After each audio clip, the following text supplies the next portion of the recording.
Bring you greetings from the executives and the members of the National Democratic Party.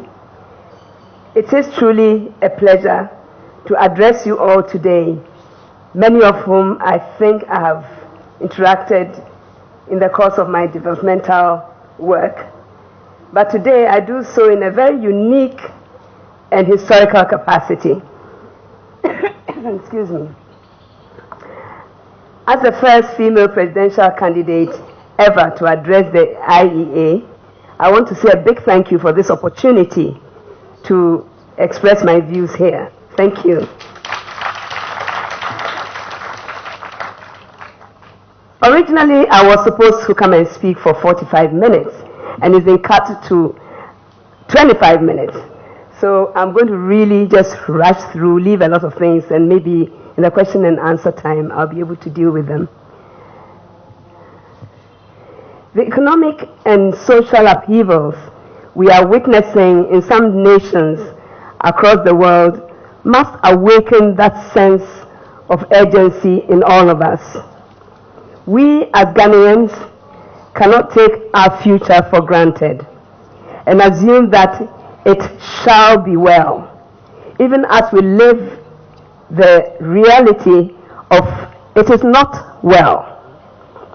You and I, all of us, are the stakeholders of Ghana, and therefore it is our sole responsibility to ensure that our nation has in place the most effective constitution that guides our leadership and the most effective policies and strategies that make us a prosperous nation.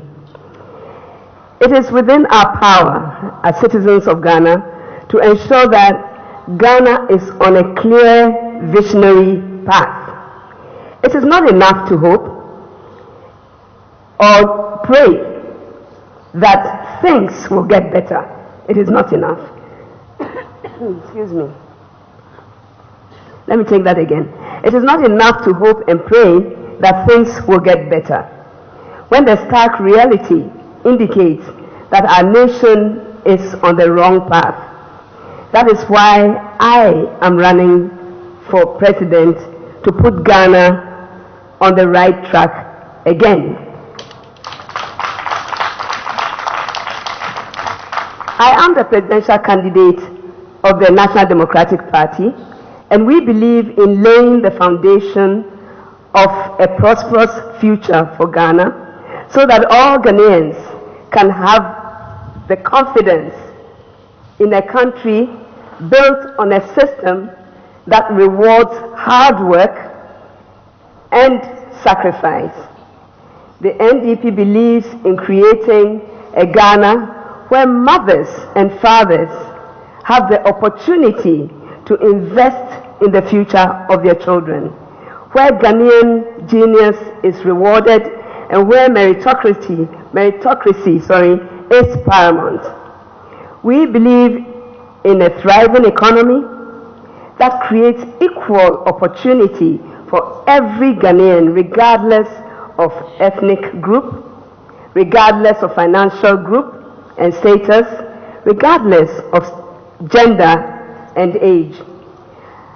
As a fellow citizen and a stakeholder in Ghana, as a wife, as a mother, and definitely as a voter, I refuse to sit back and say things will get better, particularly as we all can see things are not getting any better.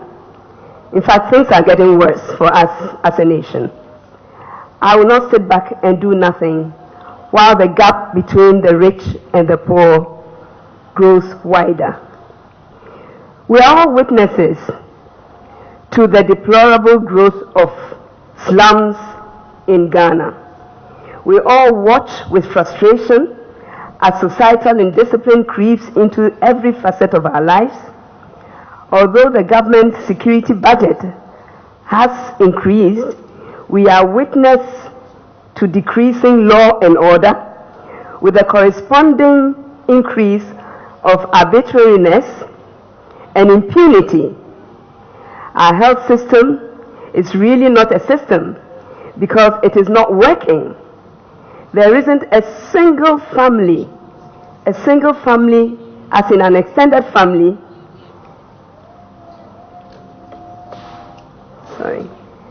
there isn't a single family in our extended family system, regardless of financial status, that has not lost a family member to an illness or disease that could have been treated if timely. Sorry, thank you.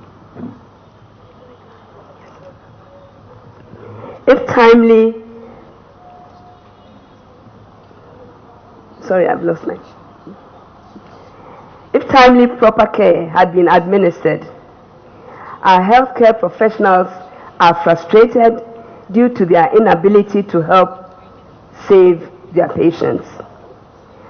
As a result of ill-equipped hospitals and a bureaucracy that stifles their dedication. Ghana has a lot of competent people. We have a lot of competent professionals. In every sector, you will find them there. And these are all being excluded from contributing to effective nation building.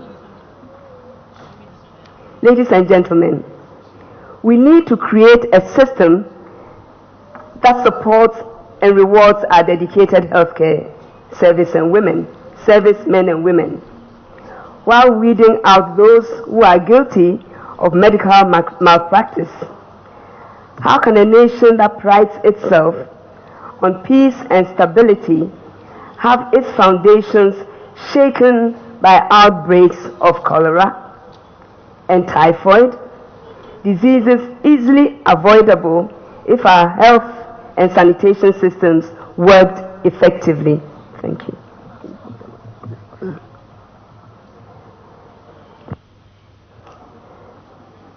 Diseases that have been eradicated from our country have resurfaced. Yellow fever, typhoid, yaws. A lot of the young people have never heard the name of yaws, because I was asking some people, they said, what is yaws? Scabies. I've asked some people about scabies. I don't know about scabies. I said it's back in the country. All due to poor water and sanitation and incompetent governance. On our roads and highways around the country, we witness an uncountable loss of life because of sheer disregard for rules and regulations. Ghanaian businesses, including foreign ones, are shutting down and moving to neighboring African countries because of lack of power, excessive rent, high taxes, and sometimes a lack of the requisite skilled labor. We cannot continue like this anymore. Ladies and gentlemen, indeed, we cannot continue like this. We cannot lose life and property each year in floods, and each year hope things will get better when we are actually not taking any active steps to solve the problem. Freedom and justice must not become mere rhetoric, but a reality that must permeate every aspect of Ghanaian society. There's no freedom when you are denied the basic opportunities to create a future of prosperity for yourself and your children. Neither is it just for a government to take up 4 years of our time, of our lives, and reward us with economic mismanagement. It's unacceptable. Ladies and gentlemen, time is of essence. The National Democratic Party respects and understands the urgency in immediately implementing policies that will align the Ghanaian economy for sustainable growth so as to attract viable investment to Ghana, attract Ghanaian businesses back home, while creating the environment for new ones to flourish.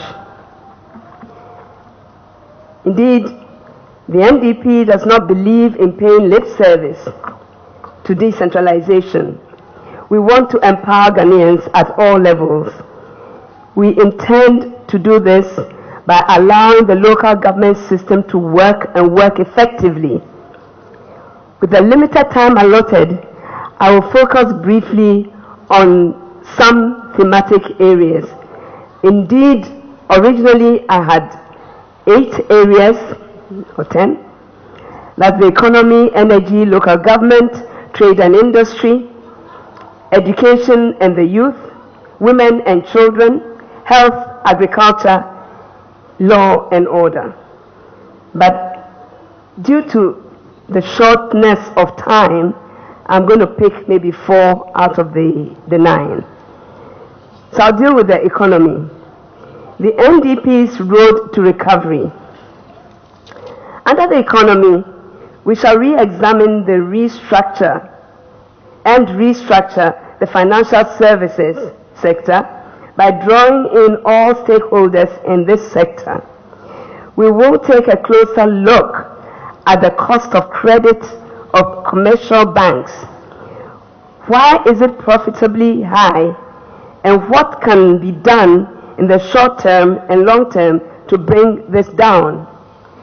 Our financial sector needs to be re-examined to allow local banks to be able to syndicate loans to support key sectors of the economy, as was done before. We also need to review the tax system. I'm picking, one or two of them. So we need to review the tax system. And I'll say again that there is too much taxation on Ghanaian businesses and citizens. No country has ever developed through overtaxation of the people or industry. It just doesn't happen. Too much taxation is counterproductive and stifles economic activity and growth.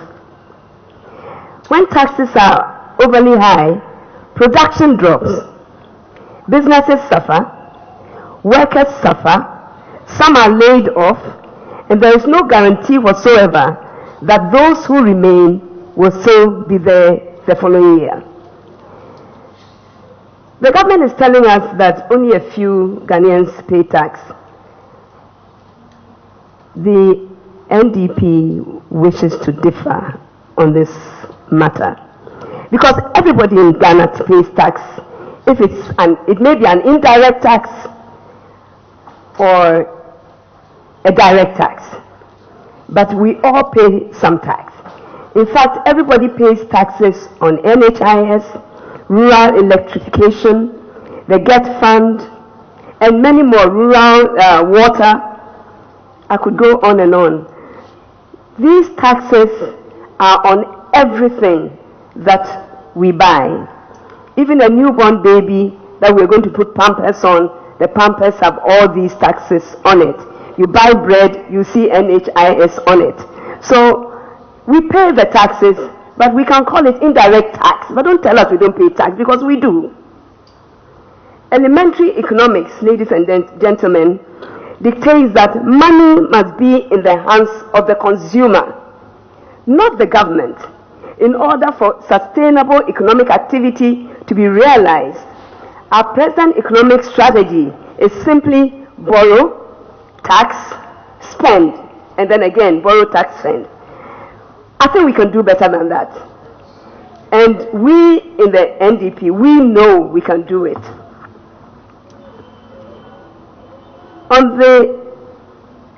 I think I decided I'll pick about 4 so that we can then, I'll say a little bit about energy, because the energy crisis is grinding businesses to a halt, so it's important to talk about it. Some businesses have relocated to neighboring countries again because of energy. Energy is the lifeline of a country that wants to grow, whether it's in industry, in education, you need in medicals, you need to have the energy. Ghana needs to look into developing a sustainable energy policy. For example, we can ensure or maybe create a law through Parliament that makes property developers and builders incorporate as a matter of law solar into their construction, so that it will be like traveling to Spain or some of the South American countries. Every house has solar on top of it. in some American countries as well, North American, the southern part. Arizona, you don't see anybody without solar. If they can do it, I think we can do it too. Maybe if we make it into law, this will then help us to address this aspect of our personal lighting systems within our homes, while thinking of the bigger picture. So the energy question that has been debated over and over again and occupied national discourse up to date and seems to have no end can be solved if we put our minds to it. Solution of the energy crisis, I think, lies also in funding several options that are available globally by numerous local and foreign expertise. And it is possible for us to be able to look for prospective investors to come and assess the situation and make sure that they are not driven away by rent-seeking behavior of officialdom. I think most people understand this. I think I'll leave the rest for our manifesto. In the manifesto. In the district assembly, the centralized system is not being allowed to work. And if you look at Articles 240 up to 254 of the 1992 Constitution, you will see clearly what the assemblies were created, why they were created, and what they were created for. And if we would stick strictly to the work that the assemblies are supposed to do, and not have government usurping the powers of the assembly in areas of development, in areas of construction, even the sewing of school uniforms and carpentry work and stuff like chairs and tables being made in Accra and sent to the districts, I think that we could make the district assemblies work. It would work much better, but I think I'll leave it there, and then when there are questions, we'll deal with the substantive issues that come up. I'd just like to add, though, that decentralization for the NDP is directly linked, we know, is directly linked to empowerment of the communities, politically and socio-economically. That is why we are introducing what we call the COBNOB, the Community Organizational Bureau Network of Ghana. An effective and functioning decentralized system is a positive indication of the socioeconomic direction of governance. A centralized system of governance that works signals a government's commitment to a prosperous people at all levels. And we know that if we allow the district assemblies to work, and we in the NDP, we want to use the COBNOB, that the Community Organizational Bureaus, to actually champion the community initiatives. We will have an empowered people in Ghana, and when the people are empowered, no government can take them for granted or for a ride. So we need to have people empowered from the community levels right up to the top. Sorry, but I'm having to... Now, let me deal a little bit on, with trade and industry. One major subject in trade and industry that I'd like to touch on is a major product that can give Ghana enormous wealth in revenue, and that is salt production. Salt production is a major active ingredient for the oil sector. Ghana's experience in salt production on a large scale can earn millions of dollars, which into our country.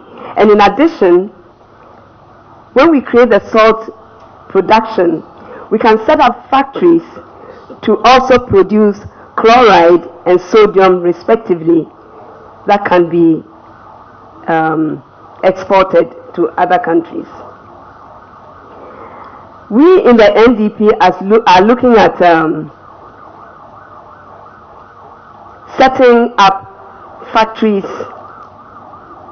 along the coast, 4 factories, one in Volta region, one in Greater Accra region, another in Central region, and one in Western region, to produce massive amounts of salt.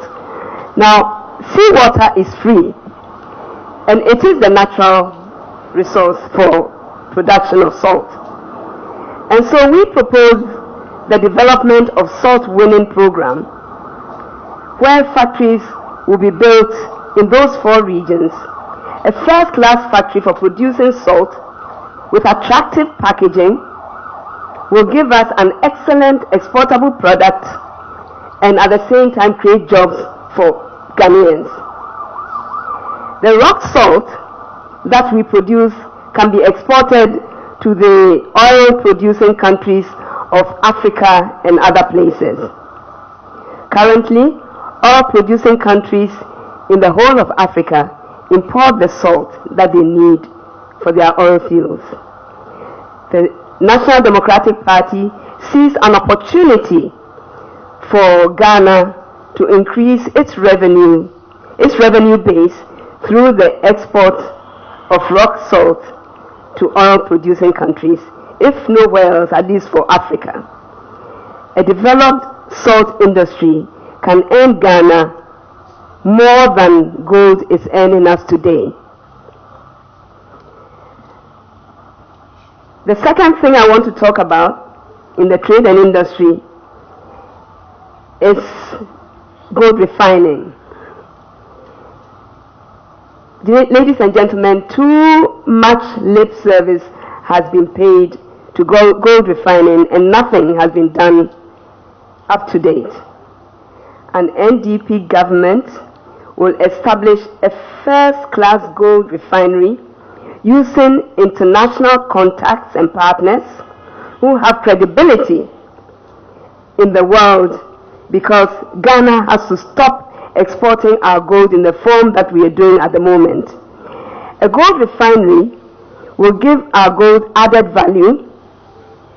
This will also introduce more transparency and accountability in our mining sector, because we will then be able to monitor how much gold Ghana actually mines at every point of time. The refinery will create huge employment and strengthen our monetary system, because we'll have some gold to back our currency.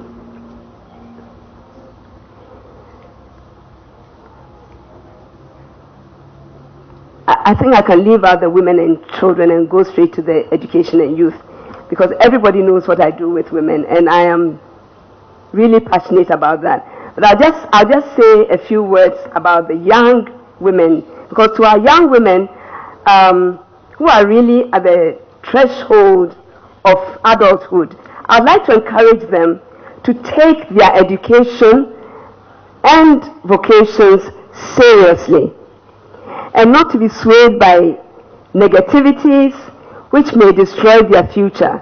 I want to show to our young women that as a mother who was once a youth myself, I understand the prevailing problems. I do. I understand the problems that they may be facing, but they should remain focused, really remain focused, and keep their eyes on their passion. Keep their eyes on their passion and their ambition, while using their youth to acquire beneficial skills, which will then empower them forever. I'll just say a few words about the youth and I'm done.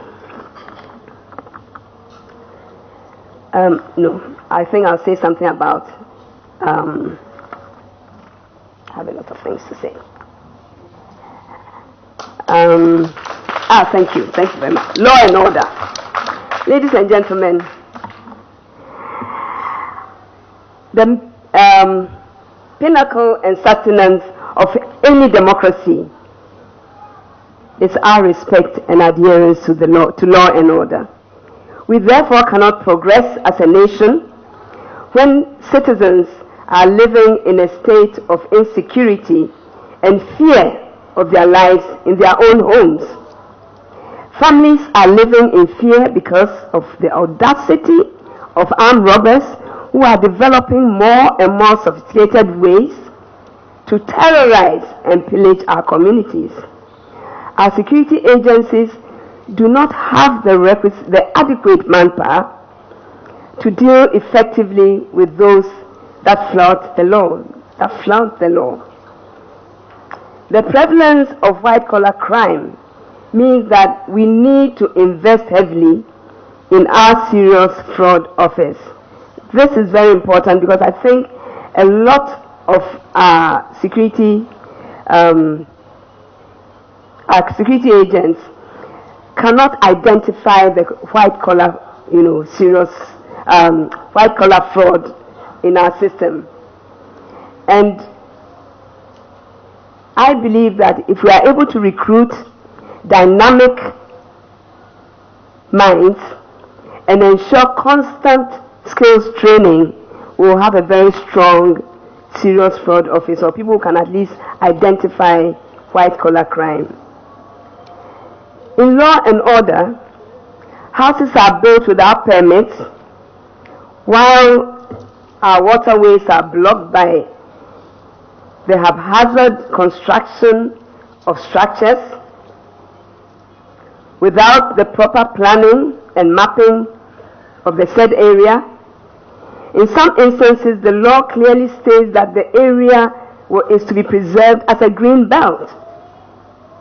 But regardless of the law, individuals use their political strength and power to build in those designated areas, which destroys the environment as a result of the felling of trees and destruction of fauna and flora.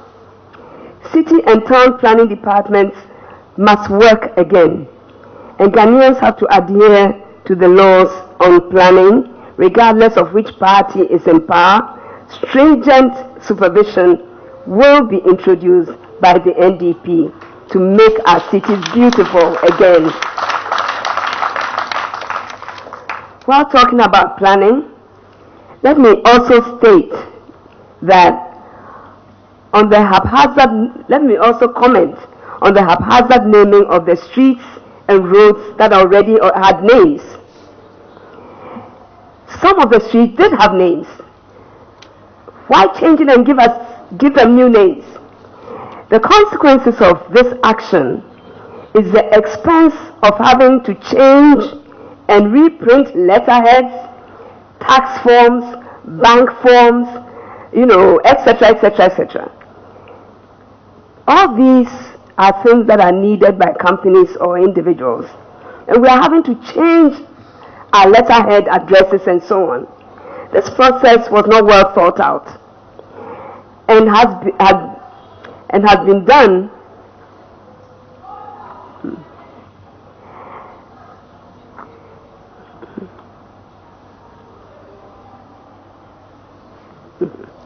okay.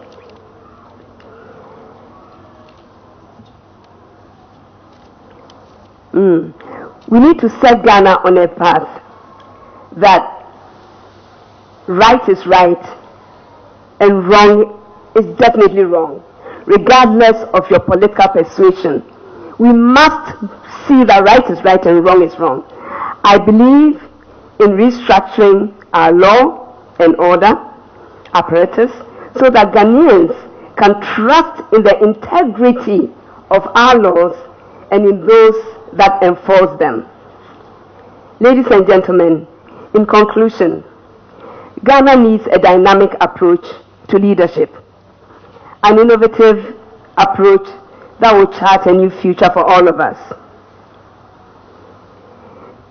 The National Democratic Party believes in innovation. We believe in the innovative leadership that responds to the aspirations of the Ghanaians today. What are these aspirations? Job security, a thriving economy, consistent and effective access to energy, a transparent and accountable government, availability of good health care and education. These are things we look up to NDP for. Leadership has a responsibility to inspire a society to create. The society will create and transform itself when leadership has a responsibility to ensure that the nation has peace and security as well. True leadership creates a society that ensures freedom for all people, while understanding that there is a responsibility to protect the common good of our nation. True leadership respects people's right to choose their future and therefore put them at the center of their own development. We in NDP believe in placing people at the center of development, advancing job creation for all, developing practical solutions to poverty alleviation, creating a society that is sensitive to the needs of the vulnerable groups, transforming the healthcare system and education, making access to energy a right and not a responsibility, empowering the youth. We in the NDP believe that our future is our nation, and so we should empower society. We are greater together as a nation with a common future and a goal. Our country, Ghana, progresses when everyone understands that to transform the society, we need unity in purpose and unity in thought. As president, I believe in inspiring hope in the building of our nation. It does not matter which party you belong to or whether you are non-partisan. It does not matter your ethnicity or religion. We should be together in focusing our issues to Ghana. Our growth as a country, as Ghana, should be the uniting force, should be our unifying focus. I will return us to national pride and patriotism. I will return to institutions and developmental sectors the integrity that fosters growth. Indeed, I will make us once again the beacon of Africa, setting the pace for the continent to follow. Ladies and gentlemen, as a nation, we cannot be left behind. We cannot settle for better.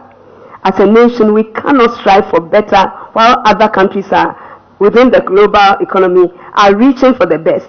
We need to chart a new future for Ghana with innovative leadership that believes in reaching for the best, and that is the NDP. Thank you very much.